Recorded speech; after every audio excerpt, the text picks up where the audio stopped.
Unit 3, Video 1 of World Geography. Economic Geography. Before we get into economic geography, we have to define what is economics. Economics is very basically not about money, but rather it is about the study of choices. People have to make choices because of scarcity. We have a scarce amount of time, food, water, etc. Therefore, we have to make choices about how we deal with that. Economics studies all of those choices, whether those choices be about money, or food, or time management, etc. In order to deal with scarcity and make choices, people create economic systems. We'll talk about a variety of economic systems here in just a minute. For example, Kevin makes his own economic system to try to save time on the office by saying fewer words when actually it makes him sound a little bit silly. Economic geography, then, is the study of economic activity around the world, so how people make choices and how people deal with scarcity based on the environment that they have to live in. The types of economic systems that are commonly well known across the world are mixed economy or capitalist systems and communist systems. Capitalism is the system that you're most familiar with because that's the system that you live within. In capitalism, there's private ownership of resources and private ownership of profit. For example, if you happen to own land where you find oil, you privately own that resource and you privately own the profit. Yes, you do have to pay taxes, however, it does belong to the individual, whether the individual is a person or it's a corporation such as Apple. So that's one type of economic system, where private individuals or corporations own the resources and the profits. Another type of economic system you may have heard of is communism. Communism works very differently. Communism has government ownership of resources and profit from those resources. For example, the government of North Korea owns the vast majority of the food resources, and therefore they make the profit and determine who gets what under communism. So capitalism is much more free market. People can do and make what they want, whereas communism is much more driven by the government. A third type of economic system that we've never really seen work out in the world is socialism, where the public, or all the people, own all of the resources and all of the profit. Usually what happens is one person or a small group of people end up taking over the ownership of those resources or the profit, which leads to a breakdown in the system. So socialist systems have generally not worked. They've more or less become communist systems. So now that you understand some of the few basic economic systems that exist in the world, these systems that people create in order to deal with scarcity and therefore their choices in order to deal with the scarcity, let's talk about something specific that economic geographers look at. They look at something called development.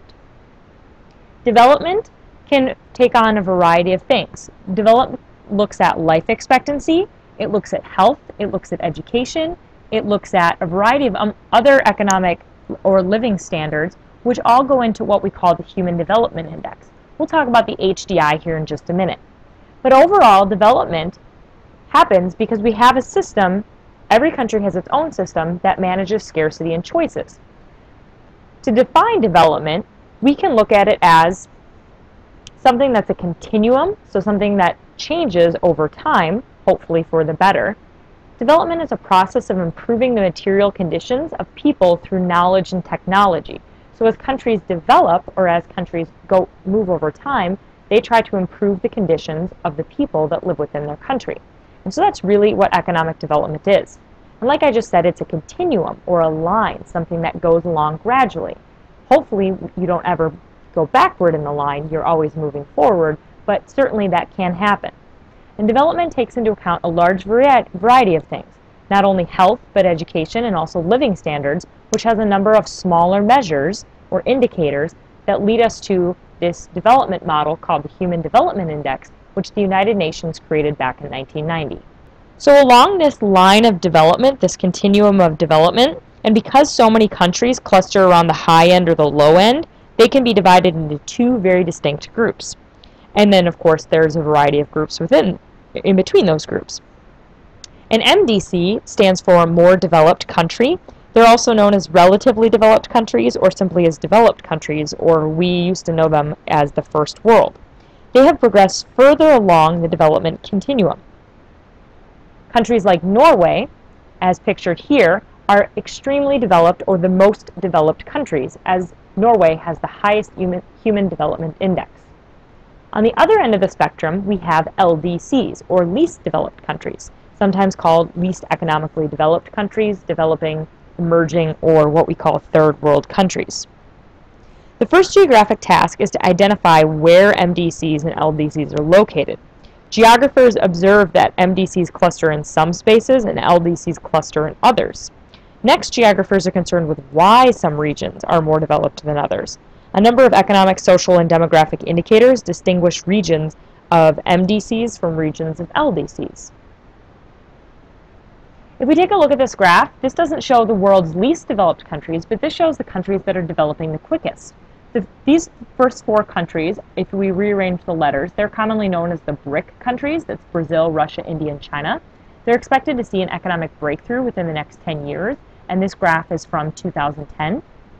So this shows their GDP growth rate, their GDP per capita as it's growing, their GDP growth rates over the years, and the time needed to reach the level of leading economies like the United States. So Russia only needs 17 years to catch up, whereas Brazil needs 119, China just 23, and India 50.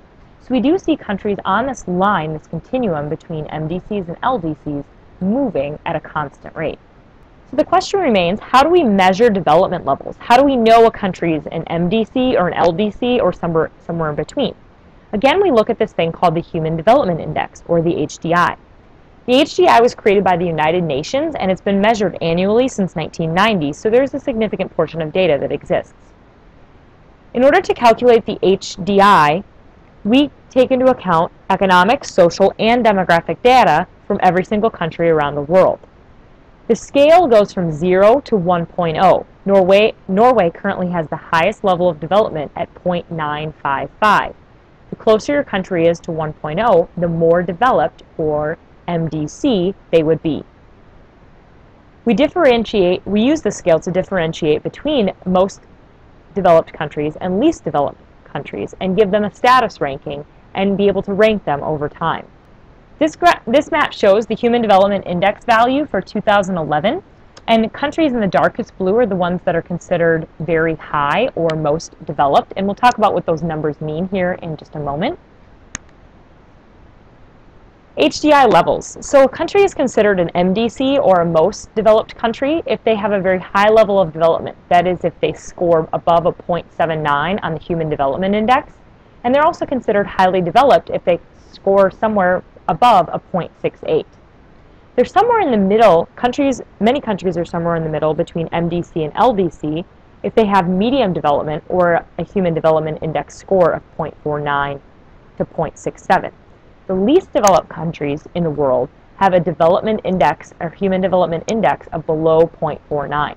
So in Norway, we would know, would fall into the very high level of development, the MDC category, as their Human Development Index is 0.955, and anything above 0.79 is considered very, very highly developed.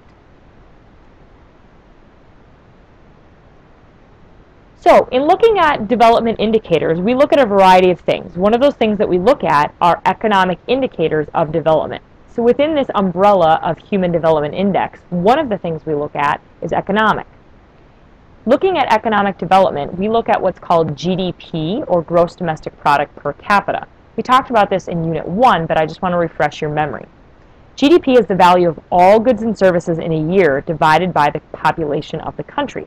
So in some countries, it could be relatively high. For instance, the United States, it's right around $50,000 per year per person. Whereas in Russia, it's right around $15,000 if we adjust to US dollars.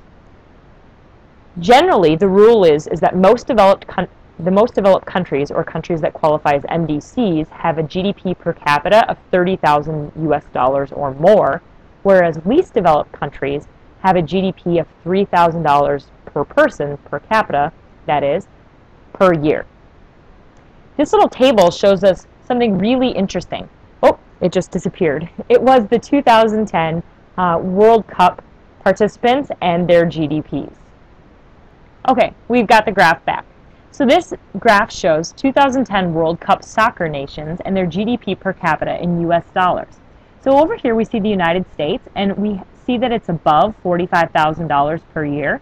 All the countries that are in yellow are countries that are in the Americas. Countries that are in green are African countries. Europe are obviously the blue, and the purple are Asian countries. So we see a lot of interesting different economic indicators of development throughout the world in looking at GDP per capita. Whereas we know that most of Europe and the United States is a very highly developed society, we can make assumptions about Africa, as the green nations all have very low GDPs.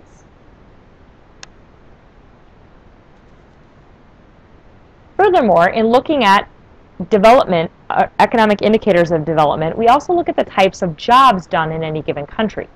Those jobs could be primary, so that those jobs that are agricultural, mining, fishing, and forestry are considered primary jobs.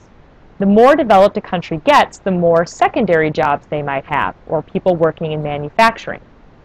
As the country moves along the line of development, or that continuum of development towards an MDC, they take on what's called tertiary or third types of jobs. Those are service jobs like retail, banking, education, law, which we have here in the United States. So as we see, in looking at the development index of any given country, we have a variety of indicators. One of those is economic, and within economic indicators, we can look at types of jobs to know whether or not the country is highly developed economically or not highly developed economically. The share of the GDP accounted for by the tertiary sector is large and continues to grow. So in terms of understanding the development level of any given country, we must also look at social indicators of development in addition to the economic ones we just discussed. So social indicators of development, most developed countries, or MDCs, use their wealth for schools, hospitals, and welfare. By doing so, they become more economically productive and stable as people have better access to health care, education, and social safety nets for the unemployed, the disabled, etc. MDCs spend a lot on education and literacy. MDCs generally have class sizes of fewer than 20 students at the elementary levels and literacy rates above 90%, whereas LDCs obviously have class sizes that are larger and literacy rates that are lower. In looking at health and welfare, we see that least developed countries spend less on healthcare and do not support the unemployed, disabled, retired as much, which leads to, of course, less economic productivity and less stability in any given country. So this is a social indicator of development, looking at literacy rates in Africa. So in looking at literacy rates in Africa, we see that the best scale here is 80 to 90% of the population having the ability to read. We see that very few countries actually have achieved that in Africa. Gabon and Congo, and then parts of severe sub-Saharan Africa also have achieved that scale. There are some countries, of course, that there's no data because of perhaps war or famine or other disruptive issues. But the map does say, according to the United Nations, that literacy rates in Africa are among the lowest in the world, and the effects of gender disparity are pronounced. Fully 62% of the 155 million illiterate adults in sub-Saharan Africa are women, which tells us a lot about literacy rates and the social indicators of development in continents and in regions like Africa. So let's take a look at more social indicators of development. So we've taken a look at health and welfare and education. Furthermore, these ones should be review for you. Life expectancy. Most developed countries have greater life expectancies. The life expectancy is generally 60 or less for LDCs, and there is a gap between men and women. Sorry about the spelling error right there. Infant mortality rates are generally lower in most developed countries, and natural rates of increase are different, of course, between MDCs and LDCs. Crude and birth death rates also vary. So let's briefly summarize. Let's look at the components of the Human Development Index, which show us how developed a country is in determining its status as an MDC, LDC, or somewhere in between. So looking at health, education, and living standards, and then of course there's indicators underneath all of those, tells us what level of development a country is at. Again, the achievement goal is 1.0, with Norway achieving the greatest at 0.955.